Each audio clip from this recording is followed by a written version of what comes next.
Assalamualaikum warahmatullahi wabarakatuh. Alhamdulillahirabbil alamin wa bihi nasta'inu ala umuri dunya waddin wassalatu wassalamu ala asrafil anbiya'i wal mursalin wa ala alihi wa sahbihi ajmain. Amma ba'du. Puji syukur, marilah kita panjatkan kehadirat Allah yang Maha Ghafur, yang mana telah memberikan umur kepada kita semua, yang insya Allah tetap bersyukur dalam keadaan apapun. Salawat beserta salam, marilah kita curah limpahkan kepada junjungan besar kita, yakni Habibana wa Nabiyana wa Rasulana wa Maulana Muhammad sallallahu alaihi wasallam. Tidak lupa kepada keluarganya, para sahabatnya, tabi'in atba'u tabi'in, dan mudah-mudahan sampai kepada kita selaku umatnya. Amin ya rabbal alamin. Teman-teman yang dirahmati Allah, pada kesempatan kali ini saya akan berpidato yang bertemakan cinta tanah air. Hadratus Syekh Kiai Haji Hasyim Asy'ari menyatakan, Hubbul watani minal iman, yang artinya cinta tanah air merupakan manifestasi dari keimanan. Cinta tanah air adalah sebuah nilai moral bangsa yang terwujud dari dalam unsur nasionalisme. Sebuah rasa cinta yang teramat dalam akan pribadi seseorang terhadap tanah kelahiran, bangsa, dan negaranya. Seyogyanya rasa cinta itu ada di setiap jiwa dan sanubari anak bangsa. Akan tetapi, kondisi anak bangsa dewasa ini sangat jauh dari nilai-nilai nasionalisme. Hal tersebut dapat terlihat dari sikap dan tingkah laku mereka yang bangga akan adat dan kebiasaan bangsa lain, bangga dengan berbahasa asing tanpa memperdulikan asal-usul bahasanya, yakni bahasa nasionalisme dan bahasa daerahnya. Bangga akan budaya asing tanpa peduli bahwa budaya aslinya telah lama mati di dalam diri mereka. Mereka yang telah lama tinggal di negara lain yang masih menyandang status warga negara Indonesia pun bahkan malu-malu mengakui bahwa mereka masih menyandang status warga negara Indonesia. Sahih Bukhari menyatakan, wa fihi dalalati ala fadlil madinati wa ala masyru'iyyati hubbil watani wal jinnati ilaih, yang artinya di dalam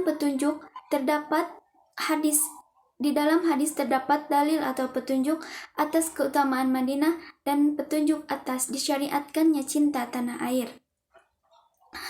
Teman-teman yang dirahmati Allah, menanam rasa cinta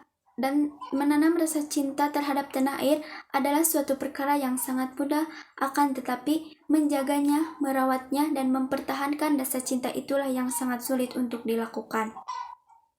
Terlebih bagi kita yang hidup di zaman ini, zaman kapitalis yang hanya mementingkan kepentingan pribadi dan golongan, zaman di mana para pemimpin justru memfasilitasi bangsa asing untuk hidup, bekerja, dan mencari makan di negeri kita, zaman di mana para pemimpin berbondong-bondong menjual dirinya dan menjual bangsanya demi kepentingan asing. Lalu kenapa lahan pekerjaan itu diserahkan kepada bangsa asing, padahal sejatinya bangsa kita adalah bangsa yang memiliki jumlah pengangguran yang demikian tinggi. Sungguh tak patutlah apa yang para pemimpin itu lakukan terhadap rakyatnya. Apakah itu yang disebut dengan cerminan cinta terhadap negara? Apakah itu yang disebut dengan cerminan cinta terhadap tanah air? Teman-teman yang dirahmati Allah, kecintaan terhadap tanah air dan bangsa harus ada di dalam diri kita masing-masing. Rasa cinta itu dapat kita lakukan dengan cara-cara sederhana, yakni misalnya saja dengan cara menggunakan produk-produk dalam negeri, terlebih lagi menggunakan produk tradisional yang lebih menunjukkan identitas bangsa kita. Selanjutnya dalam hal berbahasa, pergunakanlah bahasa Indonesia sebagai bahasa kesatuan antar etnis di wilayah Negara Kesatuan Republik Indonesia. Memupuk rasa cinta terhadap tanah air dan bangsa juga dapat dilakukan dengan cara-cara mempelajari sejarah-sejarah tentang pahlawan bangsa ataupun sejarah tentang berdirinya negara Indonesia. Sedikit banyak akan memupuk rasa cinta terhadap tanah air dan bangsa. Tinggal bagaimana kemauan dan kemantapan hati kita untuk mempertahankan rasa cinta tersebut. Demikian pidato yang dapat saya sampaikan, mudah-mudahan bermanfaat dan mohon maaf apabila banyak kekurangannya, karena yang buruk datangnya dari manusia dan yang sempurna datangnya dari Allah Subhanahu wa taala.